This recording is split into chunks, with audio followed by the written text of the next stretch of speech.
Hey, everybody, welcome back to the podcast. You're listening to the longest running superhero role playing game on Earth. I'm your host, the Game Master, and today we're talking about all sorts of crazy stuff.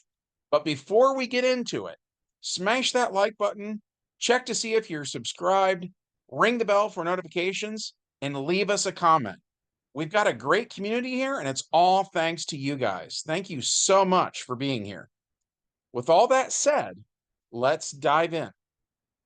The prologue to this one takes place in October of 1968. The United States government tries to create a chemical herbicide and defoliant as part of its herbicidal warfare program during the Vietnam War. It's developed by the Darrow Chemical Company and is called 2,4,5-trioxin. But something goes wrong when the scientists at Darrow test their new creation, and one of them becomes infected.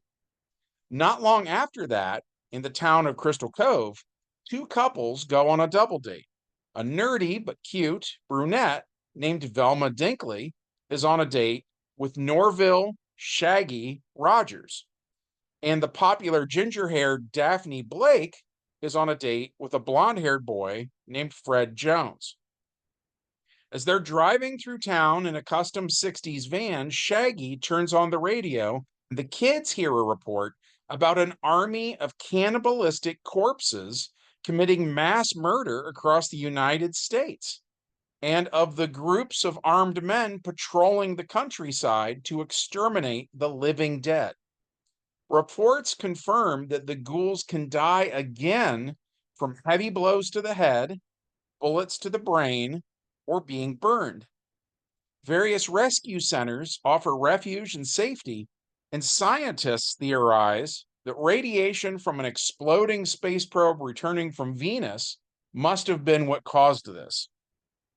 Velma laughs it off, saying it must be a Halloween hoax, like the famous Orson Welles' War of the Worlds radio broadcast of 1938. But soon enough, the zombie outbreak spreads to Crystal Cove, and the townsfolk are infected. The kids check on their parents, only to find that they've turned into zombies. Shaggy's parents are trying to eat his dog, Scooby Doo, but the kids show up and rescue him, then take him with them. Just as the kids are surrounded by zombies and forced to take refuge on the roof of the van, the Batmobile shows up. Batman and Robin get out and they corral all the zombies into the Crystal Cove prison so the government can deal with them later. Then Batman and Robin speed off to deal with other threats. Which brings us to the main plot, which takes place 1 year later in 1969 in Gotham City, New Jersey. The Joker escapes from Arkham Asylum and leaves a cryptic note about a faceted old lady. Batman and Robin correctly deduce that he is referring to the old Gotham Diamond Exchange building, which underwent massive renovations over the past 2 years. So Batman and Robin enter the building, and Robin encounters a trapdoor. The chute is lined with long razor blades and gets more and more narrow the lower it goes. And the razor walls are coated in a cocktail of hallucinogenic drugs. At the bottom waits the Joker, along with his little boy, in a room full of giant meringue pies. And in each giant pie is a remote controlled machine gun mounted on a low tech robotic armature. Robin hallucinates that he is being attacked by meringue monsters, so he thinks he's fighting them as the Joker and his son watch with glee. Then the machine guns finish off Robin, aka Bruce Wayne Jr. Meanwhile, Batman, aka Dick Grayson, subs an Omni gadget for a bat drone and sends it down the chute to figure out where the Joker is. Once he finds him, he subs another Omni gadget for a net launcher, which he decides is part of the drone. So the Joker is caught, and his son is taken into protective custody. And while Joker Sr. is unhappy that Batman avoided his trap, he's tickled pink that at least he took out the Boy Wonder. Back at Wayne Manor, Bruce and Selina Wayne are horrified by what happened to their son. Selina blames Dick Grayson. Bruce defends Dick, and Selina yells at Bruce too, saying that she's finally leaving him.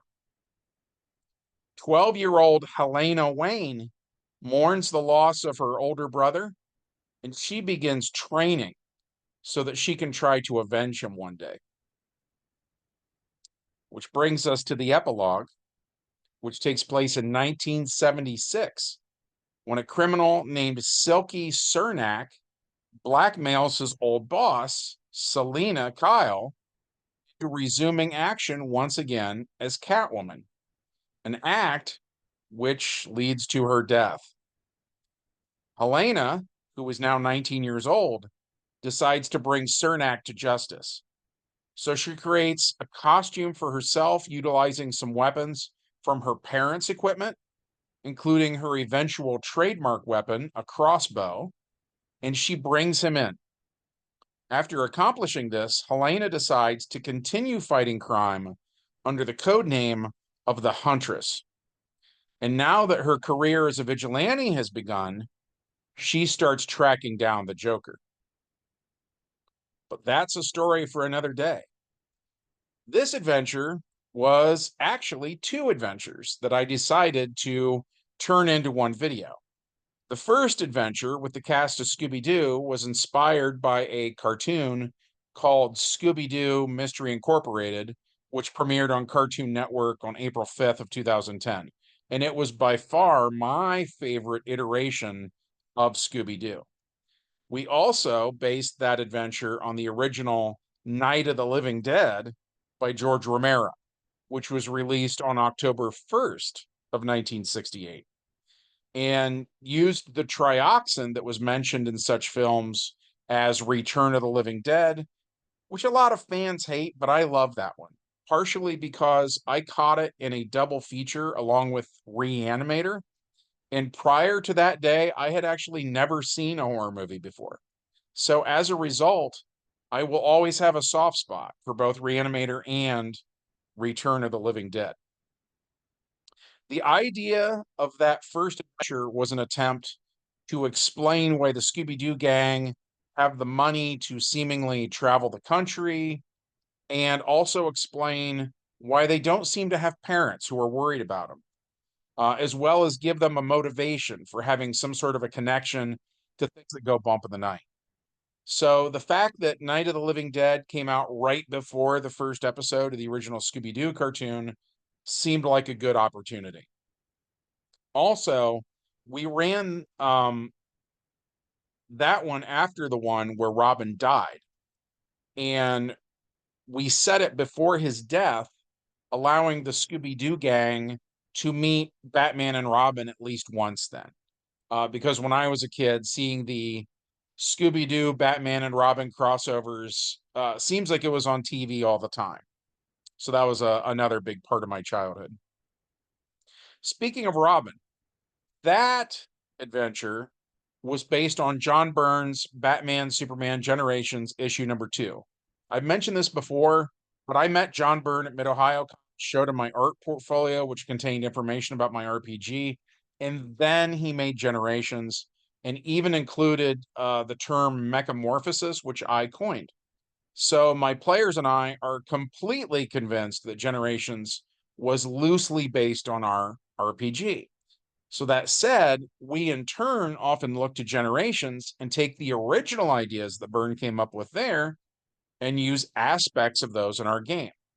And in Byrne's comic is where we get everything about the Gotham Diamond Exchange, the drugged razor shoot, the giant pies, the machine guns, etc.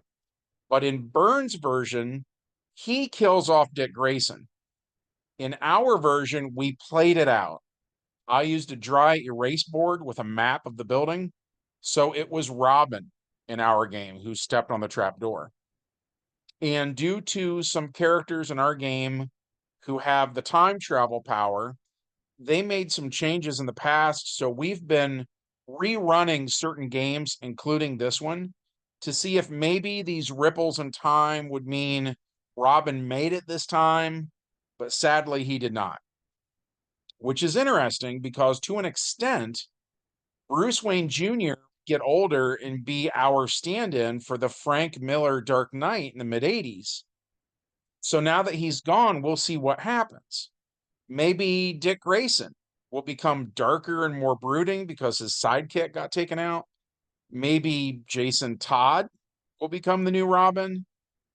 Maybe now it's Jason Todd who takes over as Batman in the 80s in the style of the Frank Miller story. Or maybe Dick Grayson is going to be a more Super Friends style Batman of the 80s. We'll just have to play it out and see where it goes. That said, we thought this one was interesting. As always, we hope that you did too. If so, we would love it if you took a moment of your time to smash that like button. Check to see if you're still subscribed because YouTube loves to unsubscribe you without telling you. Ring the bell so you know when we upload more content. And leave us a comment. It helps us out with the YouTube algorithm, and we love hearing from you guys. From all of us here at the longest running superhero role-playing game on Earth, we hope all of you guys have a great week, and we'll see you in the next adventure. Bye.